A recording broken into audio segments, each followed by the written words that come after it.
Hi hello viewers welcome to Akashamma Andhra news. ఒక news అండి. విజయవాడ పోలీసులు అలర్ట్, వారికి వసతి ఇవ్వద్దు. విజయవాడ పోలీసులు కొన్ని అలర్ట్ జారీ చేశారంటే అసలు ఏంటో చూద్దాం. విజయవాడ పోలీసులు లాడ్జిలో హోటల్స్ యజమానులతో సమావేశమయ్యారు.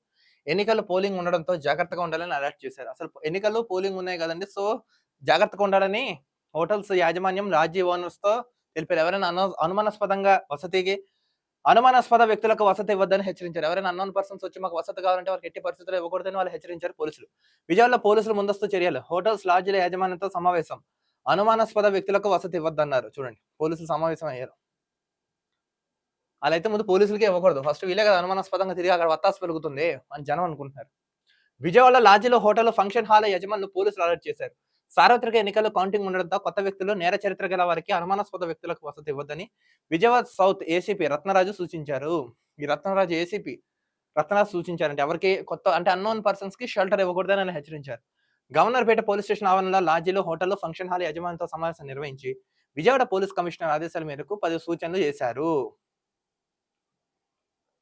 ఈయన మీటింగ్ నిర్వహించారంట ఈ సిపి రత్నకుమార్.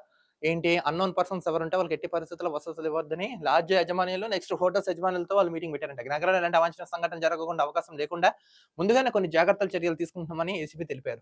అవునా, ఇప్పటికే అనుమానాస్పద వ్యక్తుల కదలికపై నిఘా ఉంచామని, బయట నుంచి వచ్చిన వ్యక్తులు, అనుమానాస్పద వ్యక్తులకు గదులు అద్దెకివ్వద్దని సూచించారు. మళ్ళీ ఎవరైనా అన్నోన్ పర్సన్స్ నిజంగా వాళ్ళ వర్క్ మీద వస్తే వాళ్ళ పరిస్థితి ఏంటి, అది కూడా చెప్పాలి కదా మీరు. అంటే జెన్యూనా, దొంగనా, యదవాని ముందు క్లారిటీ తెచ్చుకోవాలి కదా అని అంటున్నాను.